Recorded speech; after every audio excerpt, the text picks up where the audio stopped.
Selamat pagi Alfa dan selamat pagi pemirsa. Dan tentunya apa kabar Anda pemirsa dimanapun berada. Berjumpa lagi dalam program TVR 09 bersama saya Alfa Rizky dan juga rekan saya. Saya Rini Reski. Dalam 30 menit ke depan kami akan sajikan kepada Anda sejumlah berita nasional, khususnya dari sudut pandang DPR RI, sebagai referensi Anda dalam memahami dinamika politik, hukum, ekonomi, sosial, dan juga budaya di Indonesia. Dan pemirsa TVR Parlemen, inilah TVR 09 selengkapnya.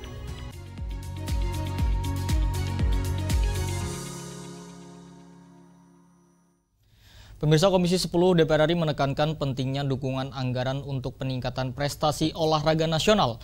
Alokasi anggaran yang memadai akan memperkuat persiapan atlet jelang ajang internasional seperti Asian Games maupun SEA Games. Indonesia menargetkan peringkat ke-11 dalam ajang Asian Games 2026 mendatang. Berkaitan dengan itu, Komisi 10 DPR RI menekankan pentingnya dukungan anggaran untuk peningkatan prestasi olahraga nasional. Alokasi anggaran yang memadai akan memperkuat persiapan atlet jelang ajang internasional seperti Asian Games maupun SEA Games. Dalam rapat kerja anggaran, Komisi 10 DPR RI mengusulkan tambahan anggaran 3,4 triliun rupiah untuk peningkatan prestasi olahraga. Anggaran itu termasuk untuk menyiapkan peta prestasi setiap cabang olahraga yang berpotensi meraih medali emas, perak maupun perunggu.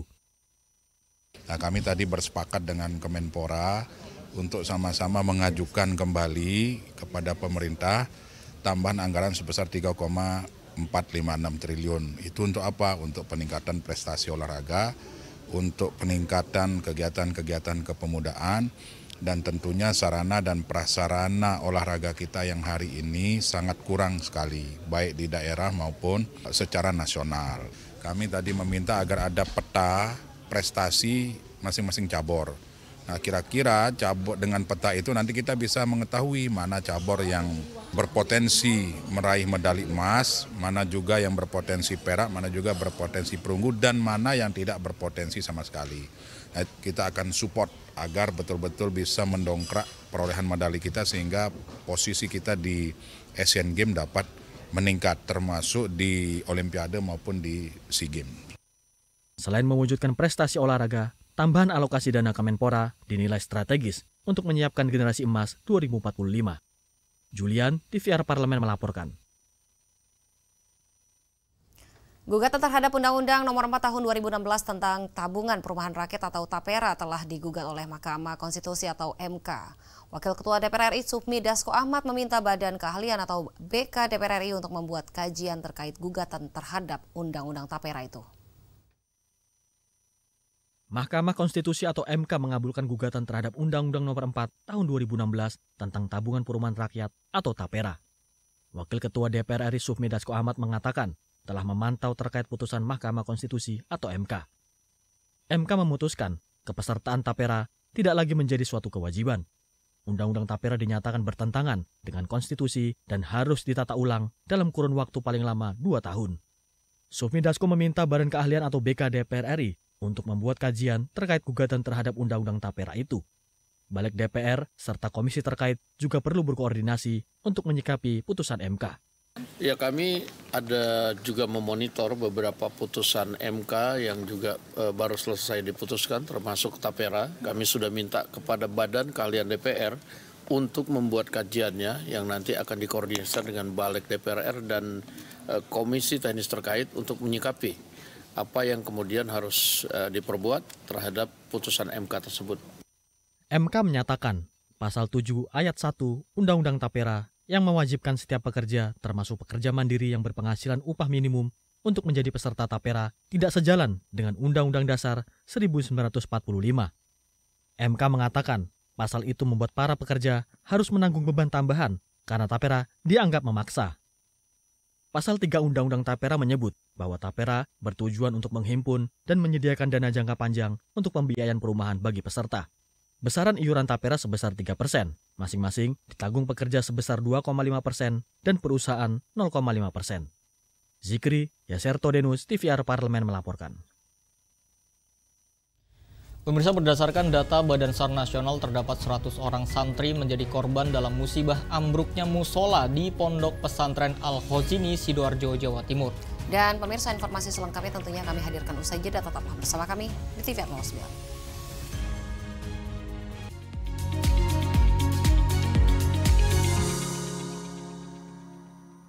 kalian sedang menyaksikan Di Balik Kursi.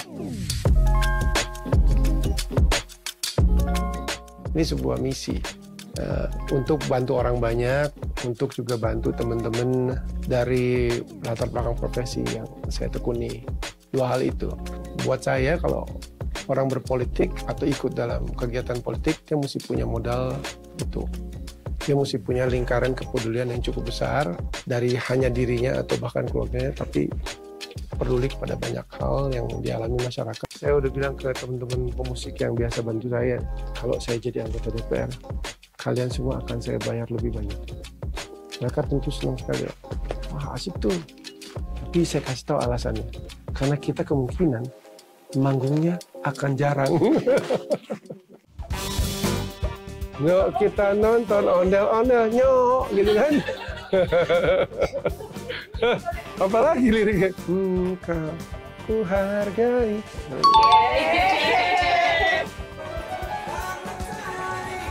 Ini siapa nih? Suaranya begini banget. Bindeng banget.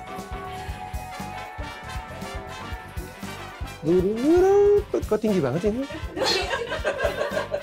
Bernyanyi, bunga pun tersenyum, melihat kau hibur hatiku. Siapa ini ya?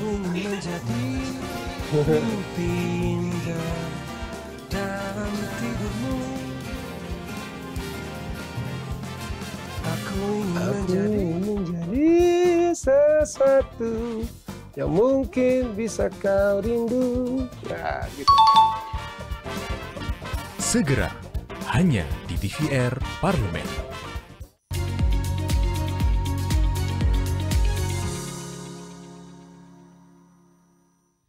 Kembali di TVR 09. Pemirsa, Wakil Ketua DPR RI yaitu Supmi Dasko Ahmad menyebut pihaknya telah berkoordinasi dengan pemerintah terkait penanganan evakuasi korban ambruknya musola di Pondok Pesantren Al-Khozini, Sidoarjo, Jawa Timur. Di sini pemerintah pusat diminta bergerak cepat membantu evakuasi serta merencanakan mitigasi agar kejadian serupa tidak terulang kembali. Penanganan musibah ambruknya musola di Pondok Pesantren Al-Khozini, Sidoarjo, Jawa Timur menjadi perhatian serius pimpinan DPR RI. Berdasarkan data Badan SAR Nasional, terdapat 100 orang santri yang menjadi korban dalam peristiwa itu. Wakil Ketua DPR RI Supmi Dasko Ahmad menyebut pihaknya telah berkoordinasi dengan pemerintah terkait penanganan evakuasi korban. Pemerintah pusat diminta bergerak cepat membantu evakuasi serta merencanakan mitigasi agar kejadian serupa tidak terulang kembali. Ya, pertama kita menyatakan prihatin dan tadi kita sudah koordinasi dengan pihak pemerintah untuk bergerak membantu dan juga berkoordinasi dengan pemerintah daerah. Dan mudah-mudahan kejadian ini cepat diatasi dan tidak terulang lagi di tempat-tempat yang lain. Hingga hari Rabu 1 Oktober 2025, Badan Nasional Penanggulangan Bencana menyebut masih ada sekitar 50 orang yang terjebak dalam reruntuhan. Korban meninggal dunia akibat tertimpa reruntuhan Ponpes Al-Khozini, Sidoarjo, Jawa Timur menjadi 5 orang. 4 orang diantaranya sudah dapat diidentifikasi tim Disaster Victim Identification atau DVI Polda Jawa Timur. Insiden kegagalan teknologi konstruksi ditengarai menjadi pemicu ambruknya bangunan musola. Kejadian bermula sejak pagi hari ketika proses pengecoran lantai 4 pondok pesantren dilakukan. Usai pelaksanaan sholat asar berjamaah pada pukul 3 sore, tiang pondasi diduga tidak mampu menahan beban pengecoran, sehingga bangunan runtuh hingga ke lantai dasar. Peristiwa inilah yang menyebabkan puluhan santri dan pekerja tertimpa material bangunan. Zikri Yasertodenus, TVR Parlemen melaporkan. Wakil Ketua Komisi 9 DPR RI Putih Sari mengatakan masukan dari buruh menghasilkan banyak usulan dan juga membutuhkan kajian lebih dalam terkait berbagai isu dalam Undang-Undang Ketenagakerjaan. Komisi 9 DPR RI menjaring aspirasi dari berbagai konfederasi serikat pekerja terkait dengan rencana revisi Undang-Undang Ketenagakerjaan. Berbagai masukan diterima, mulai dari isu upah, sistem kerja, hingga perselisihan hubungan industrial. Upaya ini dilakukan untuk memastikan regulasi yang akan dibentuk dapat memberikan perlindungan yang maksimal bagi para pekerja. Wakil Ketua Komisi 9 DPR RI Putih Sari mengatakan, masukan dari buruh menghasilkan banyak usulan dan membutuhkan kajian lebih dalam terkait berbagai isu dalam Undang-Undang Ketenagakerjaan. Menurutnya, Masukan terhadap sistem pengupahan yang menjadi perhatian adalah penetapan upah minimum akan dilaksanakan berdasarkan keputusan regional atau secara nasional. Banyak sekali masukan-masukan yang sudah diberikan oleh teman-teman pekerja, walaupun hampir sebenarnya rata-rata sefrekuensi gitu ya, senafas dari usulan-usulannya. Ya, hanya saja memang nanti perlu adanya pendalaman-pendalaman dari masing-masing klaster ya atau tema dari isu yang memang ada di dalam Undang-Undang Ketenagakerjaan. Apakah itu isu upah ataupun juga sistem kerja ya, lalu bagaimana perselisihan hubungan kerja dan lain sebagainya. Ini saya kira akan ada diskusi lebih lanjut ya ke depannya untuk kita bisa tampung ya seperti apa aturan-aturan yang memang diinginkan dan bisa benar-benar memberikan perlindungan yang seluas-luasnya untuk pekerja-pekerja yang ada di Indonesia. Komisi 9 DPR RI menegaskan, aspirasi yang dihimpun dari Konfederasi Serikat Pekerja akan menjadi bahan penting dalam merumuskan kebijakan ketenagakerjaan ke depan guna memastikan perlindungan yang lebih luas bagi pekerja di Indonesia. Dwi Utomo, TVR Parlemen melaporkan. Pemirsa, anggota Komisi 6 DPR RI Asep Wahyu Wijaya menegaskan pentingnya kehadiran negara melalui restrukturisasi tata niaga dan optimalisasi aset PT Krakatau Steel oleh BP Danantara. Anggota Komisi 6 DPR RI menilai Badan Pengelola Investasi Daya Anagata Nusantara atau BP Danantara memiliki peran kunci untuk memperkuat daya saing dan optimalisasi aset pada PT Krakatau Steel agar industri baja nasional lebih kompetitif dan berdaulat. Industri baja nasional terus mengalami tekanan akibat banjirnya baja impor dari Tiongkok yang masuk ke Indonesia dengan harga yang lebih murah. Anggota Komisi 6 DPR RI Asep Wahyu Wijaya menegaskan pentingnya kehadiran negara melalui restrukturisasi tata niaga dan optimalisasi aset PT Krakatau Steel oleh BP Danantara serta kolaborasi strategis antar institusi dalam menjalankan program unggulan pemerintah.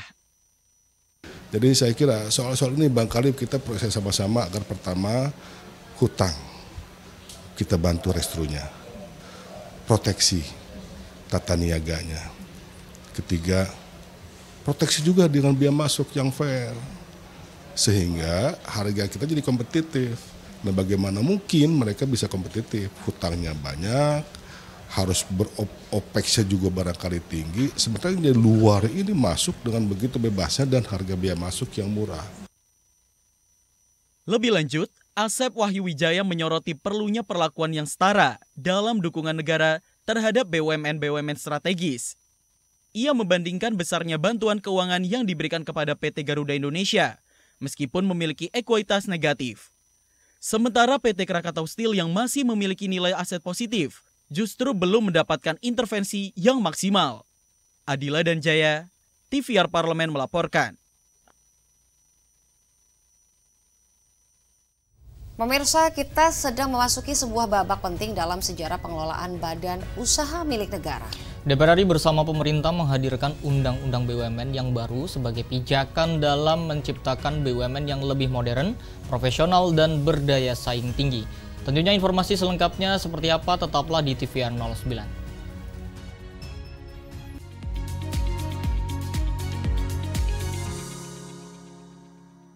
Pindah ibu kota itu bukan untuk siapa-siapa, tapi untuk Indonesia. Bukan untuk Jokowi juga. Apa kabar IKN? Selama undang-undangnya masih berlaku, dan selama itu pula kita harus mewujudkan.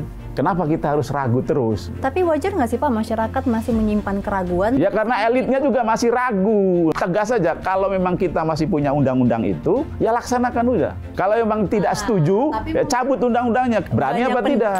IKN akan menjadi ibu kota politik. Maksudnya apa Pak? Saya juga nggak tahu itu maksud pembuat perpres itu apa. Perlu ada penjelasan nih ke publik. Apa beda ibu kota negara dengan ibu kota politik? Ya, tolong dijelaskan. Dalam pembentukan undang-undang itu sendiri, tidak ada proyek?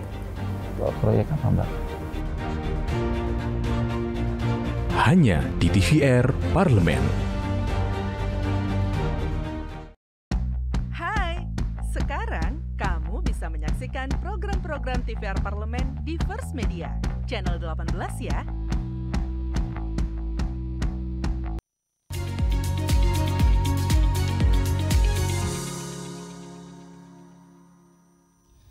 Kembali pemirsa di TVR 09. Pemirsa, inilah tonggak awal era baru dalam perjalanan panjang BUMN sebagai pilar strategis pembangunan bangsa. Undang-undang BUMN yang baru bukan sekedar aturan teknis, melainkan wujud komitmen DPR RI untuk memastikan BUMN mampu menjadi motor penggerak ekonomi nasional. Tanpa berlama-lama, simak liputan mendalam yang telah dikemas oleh tim redaksi TVR Parlemen dalam segmen editorial Parlemen. Berikut ini.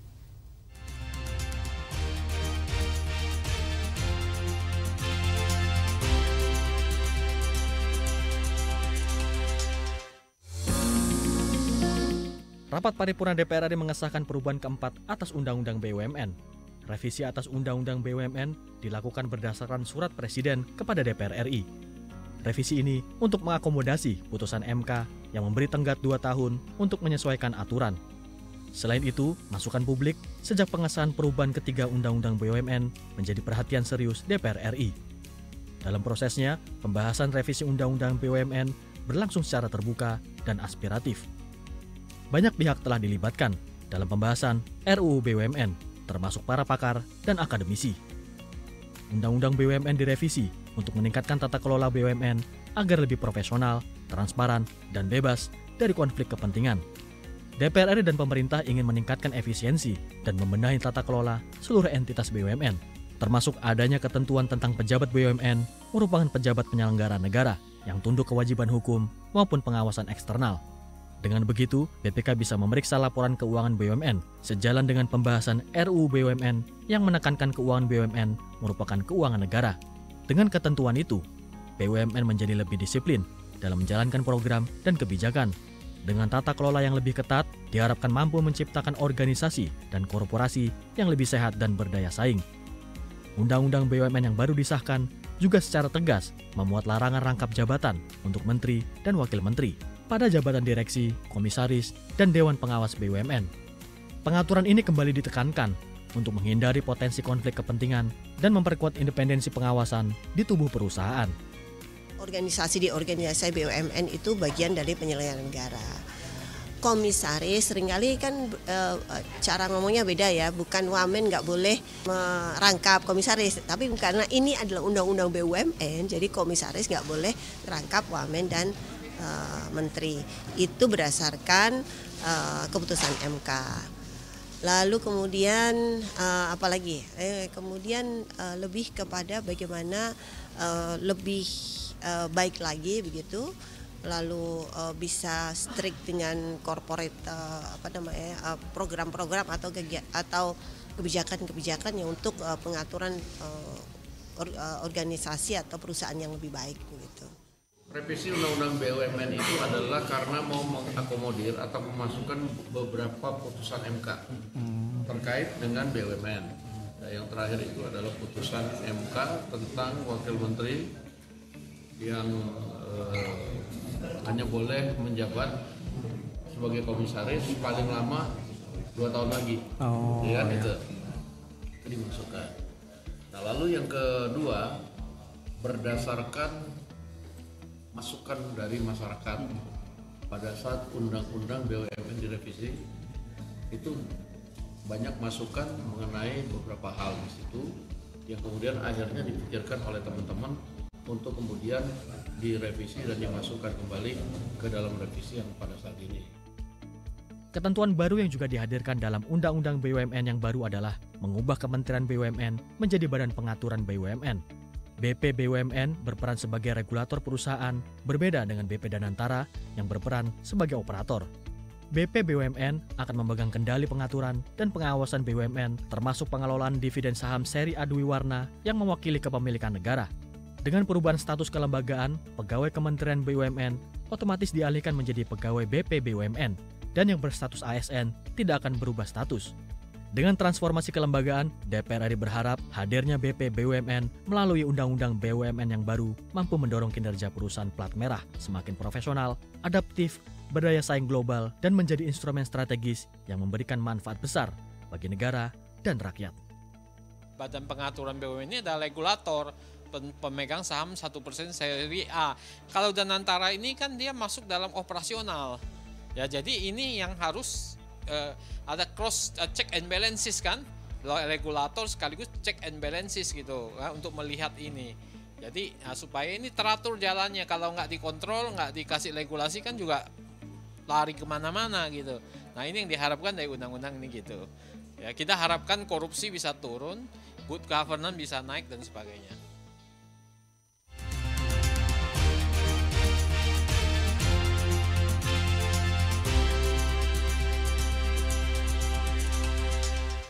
Ya, Rini dan juga pemirsa, seperti yang kita tahu nih, olahraga saat ini tidak hanya sebatas untuk menjaga kebugaran aja, namun juga menjadi tren gaya hidup dengan berbagai pilihan yang semakin bervariasi. Begitu juga di Indonesia, belakangan ini muncul banyak olahraga baru yang tentunya semakin digemari. Tadi barusan kita baru aja ngobrol terkait olahraga kegemaran kamu ya, Fat. Bola. Dan ini topiknya juga olahraga ternyata pemirsa. Sebut saja padel. Nah ini memang lagi happening banget nih, Pat. Padel. Kalau misalnya orang biasa main tenis, ini yang lapangan lebih kecilnya, itu padel. Nah pemirsa, padel dan juga pickleball yang menawarkan keceriaan di lapangan atau ponefit dan juga pilates yang menghadirkan energi serta relaksasi untuk tubuh. Dan juga seperti apa keseruan dan manfaatnya. Tetaplah bersama kami di TVR 09.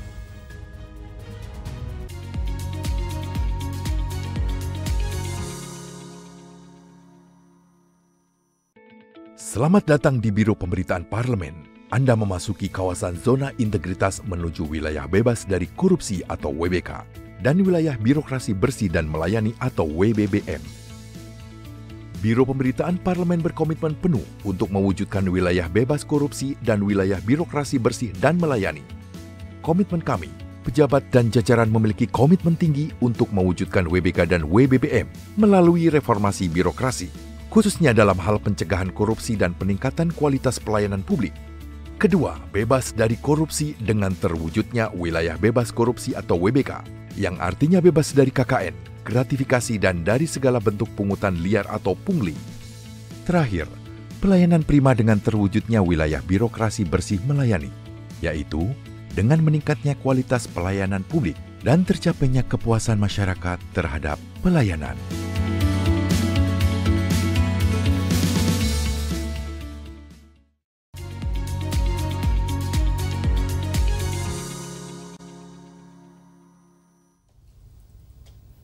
Ya, kita kembali di TVR 09.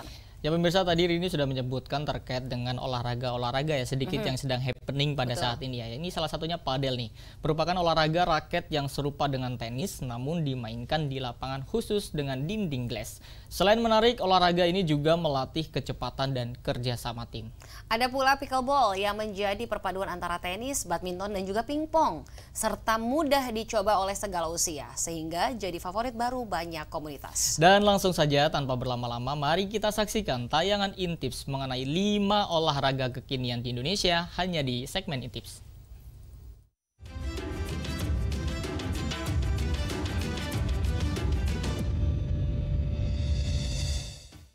Gaya hidup sehat semakin populer di Indonesia.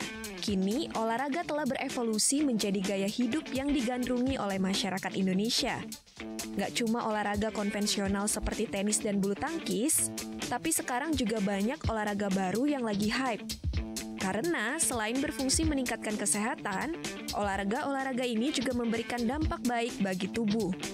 Apa saja sih olahraga yang lagi hype di Indonesia saat ini? Let's check it out. Yang pertama, padel. Olahraga raket yang berasal dari Meksiko dan kini booming di Eropa, akhirnya juga merambah di Indonesia. Sekilas mirip tenis, tapi lapangannya lebih kecil dan dikelilingi dinding kaca. Raketnya tanpa senar, lebih pendek dan menggunakan bola khusus. Permainan padel biasanya dimainkan ganda, sehingga seru dan interaktif. Keunggulannya, tekniknya lebih mudah dikuasai dibanding tenis, tapi tetap menantang karena bola bisa memantul ke dinding. Gak heran, padel cepat jadi olahraga favorit anak muda di kota besar. Yang kedua, pickleball. Olahraga ini unik karena merupakan kombinasi bulu tangkis, tenis, dan tenis meja. Alat yang dipakai berupa pedal solid dan bola plastik berlubang. Lapangannya kecil, aturannya sederhana sehingga cocok dimainkan semua usia. Meski mudah dipelajari, pickleball tetap menantang karena butuh refleks dan strategi. Bahkan olahraga ini sudah mulai dipertandingkan di ajang nasional. Di Indonesia, komunitas pickleball tumbuh pesat dari Jakarta sampai Surabaya. Berikutnya pound fit. Bayangkan olahraga kardio, squat, lung, sampai lompat dikombinasikan dengan musik energik dan gerakan ala drummer. Peserta memakai stick hijau khusus bernama ripstick lalu bergerak mengikuti irama. Selain melatih stamina dan membakar kalori, pound fit juga bikin suasana hati jadi lebih ceria. Gak heran olahraga ini cepat populer di pusat kebugaran karena terasa lebih seperti pesta musik daripada olahraga. Selanjutnya ada Pilates. Meski bukan benar-benar baru, tren Pilates kembali naik daun di Indonesia terutama di kalangan anak muda dan pekerja urban. Pilates fokus pada pernapasan, kontrol tubuh, dan kekuatan otot inti. Gerakannya melibatkan stretching, keseimbangan, dan stabilitas. Banyak studio yang kini menawarkan kelas Pilates mat maupun reformer dengan alat khusus. Manfaatnya gak hanya fisik, tapi juga mental. Memperbaiki postur, meredakan stres, dan membuat tubuh lebih bugar tanpa gerakan yang terlalu berat. Yang terakhir, anti-gravity yoga. Di tengah kesibukan bekerja, memilih olahraga yang santai dan menenangkan seperti yoga cukup diminati di kalangan generasi muda. Jika biasanya yoga hanya mengharuskan kita duduk bersila dan dengan teknik-teknik uniknya membuat kita lebih fokus dengan pikiran sendiri, tapi lain lagi dengan anti-gravity yoga. Pada olahraga ini ada sedikit perbedaan dengan gerakan yoga pada umumnya, yaitu adanya gerakan kepala di bawah dan kaki berada di atas. Tujuannya sudah jelas, untuk mengalirkan kembali darah ke otak kita. Menggunakan beberapa alat seperti selendang atau kain yang diikat di atas, di mana kita nantinya akan bergerak dan melilit kain tersebut. Olahraga ini memiliki sejumlah manfaat seperti mengurangi stres, baik untuk tulang belakang, serta membantu meningkatkan kekuatan dan fleksibilitas. Itu tadi beberapa olahraga yang sedang tren di kalangan anak muda Indonesia. Semoga semakin banyak anak muda yang sadar bahwa gaya hidup sehat tidak hanya berdampak di masa kini, tetapi juga bagi kesehatan di masa depan. Kira-kira yang mana olahraga favorit kamu?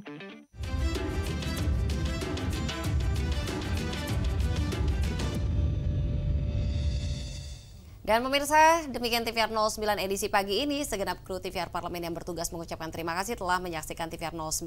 Saya Rina Reski dan juga rekan saya. Saya Alfat Rizky pemirsa, sampai berjumpa kembali di TVR 09 selanjutnya. Tidak lupa kami ucapkan selamat Hari Batik pada hari ini ya Alfat ya. Dan pemirsa TVR Parlemen. Dan Referensi Indonesia. Sampai jumpa.